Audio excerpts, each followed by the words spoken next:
Paz do Senhor Jesus, meus irmãos. Deus abençoe os irmãos do grupo do Semeador. Passando aqui nessa manhã para dar uma palavra para os irmãos do grupo Semeador. Eu estou com a Bíblia aberta aqui no livro de Gálatas, capítulo 6, e no verso de número 7. Diz assim: não erreis, Deus não se deixa escarnecer, porque tudo o que o homem plantar, ou seja, tudo o que o homem semear, isso também ceifará. Porque o que semeia na sua carne, da carne ceifará a corrupção. Mas o que semeia no Espírito, do Espírito ceifará a vida eterna. Amados, a Bíblia aqui está falando de semear, de colher. Alguém pode dizer assim, mas não está falando em dinheiro, não está falando em ofertas. Tá, a Bíblia aqui está falando em tudo, em todos os aspectos. Tudo que o homem plantar, isso também ceifará. Se você plantar o bem, você vai colher o bem. Se você plantar o mal, vamos colher o mal. Se você abençoar alguém, Deus vai te abençoar. Se você depositar, se você plantar uma oferta, o que você vai receber? Oferta. Se você plantar milho, o que você vai colher? Milho. Se plantar milho, você não colhe feijão, você colhe milho. Se você, Eclesiastes 3, primeiro diz, tudo tem um tempo determinado. Tempo de chorar, tempo de sorrir. Tempo de plantar e tempo de arrancar o que se plantou. Veja, já pensou se a Bíblia falasse tempo de rir e depois chorar? Era ruim, não é verdade? Aí o que a Bíblia diz? Tem o tempo de chorar e depois vem a alegria, vem o tempo de sorrir. Tem o tempo de semear e depois o tempo da colheita. Mas colher o quê? Aqui está falando em tudo. Existe o tempo de plantar, o tempo de colher. Vamos supor que você dê R$1 na igreja. Você vai colher o quê? Real. Você vai colher, financeiramente falando, você vai colher a prosperidade de Deus. Sabe, tudo aquilo que você faz hoje, o que você faz hoje, amanhã vem a consequência daquilo que você fez no amanhã. Então, se você plantou, você pode ter certeza que a colheita vai vir. Independente que seja boa ou ruim, a colheita vai vir. Então, tem pessoas que questionam quando alguém ele devolve o dízimo, devolve uma oferta. Se você for por essas pessoas que falam isso, você está seguindo a fé dela. Não é melhor você seguir a sua fé? Porque existem pessoas, por exemplo, você chega na casa de alguém, a pessoa diz assim, quer água? Não é verdade? Às vezes você chega até na casa de um rico, ele diz assim, você quer água? E você chega na casa de um pobre e ele fala assim, já tomou café? Não é verdade? Vamos tomar café, não é? Então, não tem uma diferença de um para o outro, enquanto um oferece água, o outro oferece café. Já pensou todo mundo oferecendo água? Você já pensou se todo mundo da igreja não desse oferta nem o dízimo, como muitos falam? O dízimo é do passado, a oferta é do passado, porque na verdade as pessoas só falam do dízimo. O dízimo é do passado, mas a oferta não, porque quando em Malaquias 3, 6, 7, 8, 9, 10 diz, trazei todos os dízimos da casa do tesouro, quando você lê o 6 diz, com maldições sois amaldiçoados, todos os moradores da terra, porque roubais a mim, e aquele que rouba a Deus, quem rouba é amaldiçoado. não é verdade? Só que ninguém leva por esse lado. Só diz que o dízimo é da lei. Agora, por que eles falam que o dízimo é da lei? Lá em Malaquias está dizendo assim: trazei todos os dízimos à casa do tesouro. Mas quando lá você lê que diz assim, Deus falou assim, todos vêm roubais. Aí ele diz assim, nos dízimos e nas ofertas alçadas. Não está falando só do dízimo. Por que a pessoa não fala da oferta? Porque a oferta é pouca. O dízimo é mais para uma pessoa que ganha muito.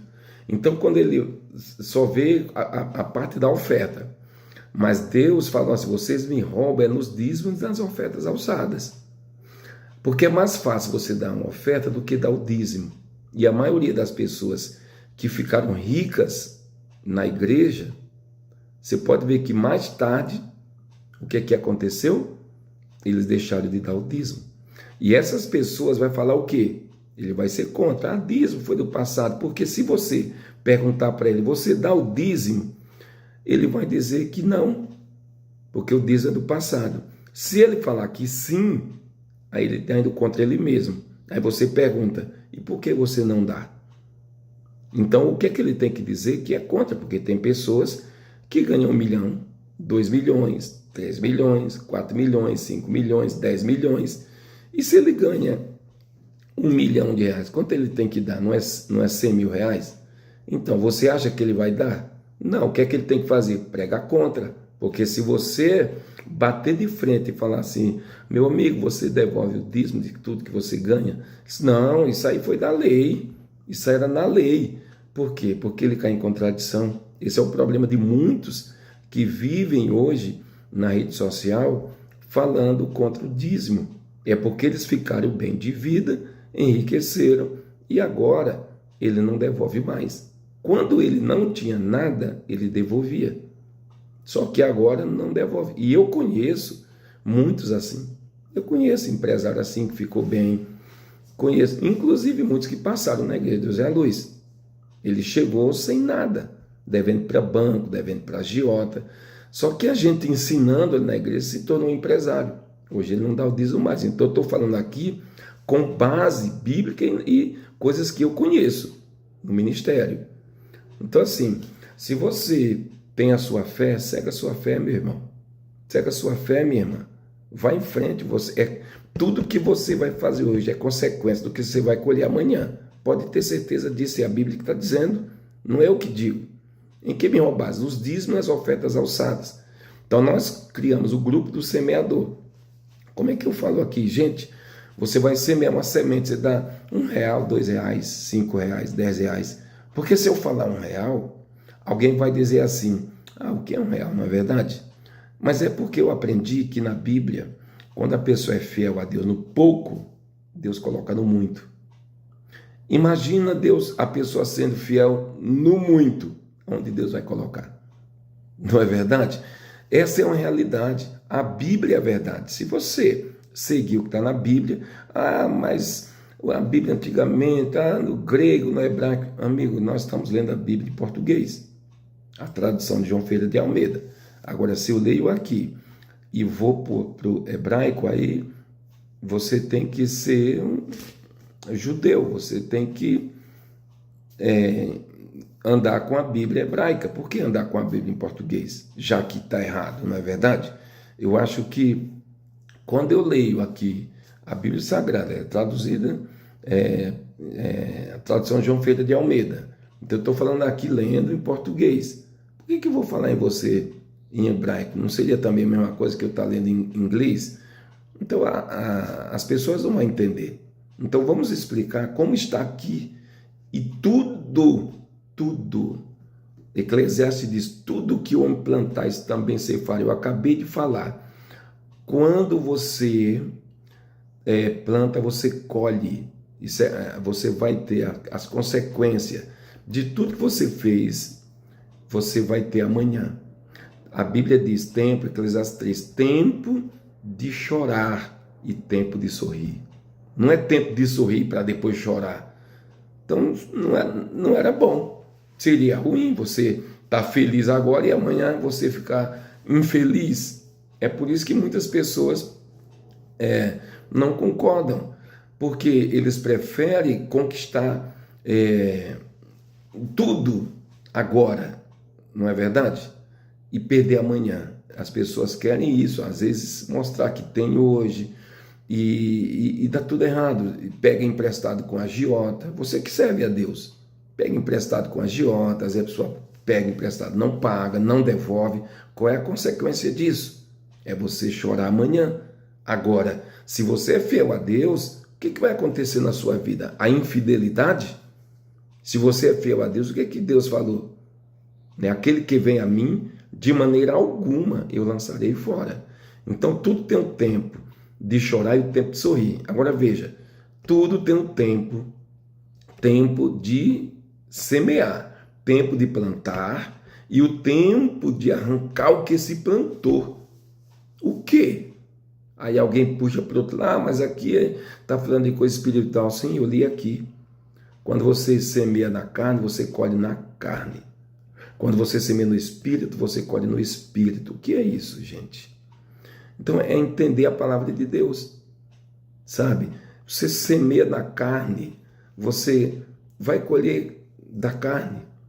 Então quando a sua vida, ela está em Deus, a sua vida está em Deus, você acha que Deus, ele vai esquecer de você? Uma pessoa que te deu um presente, ou talvez você que deu um presente para alguém, por que você deu o presente? É porque você considera aquela pessoa, é uma amiga, às vezes é um filho, um parente, não é verdade? Você vai lá buscar o presente de volta? Não, você deu e está dado. Quando você entregou a sua vida para Deus, você agora é de Deus, não é você que vive mais. Ele vive em você. Então será que Deus pensa o que é mal para nós, para você? Claro que não. Deus pensa o melhor. E os pensamentos deles não são os nossos. Não é verdade? Deus abençoe você nesta manhã. Eu li em Gálatas capítulo 6, versículo 7. Um abraço, que Deus te abençoe. E você do grupo do semeador, pegue essa palavra. Vá em frente, não ore, faça o seu voto secretamente com Deus. Seja fiel a Deus e Ele cumprirá o desejo do seu coração. Deus abençoe, fica com Deus. E até o meio-dia, se Deus quiser, em nome de Jesus.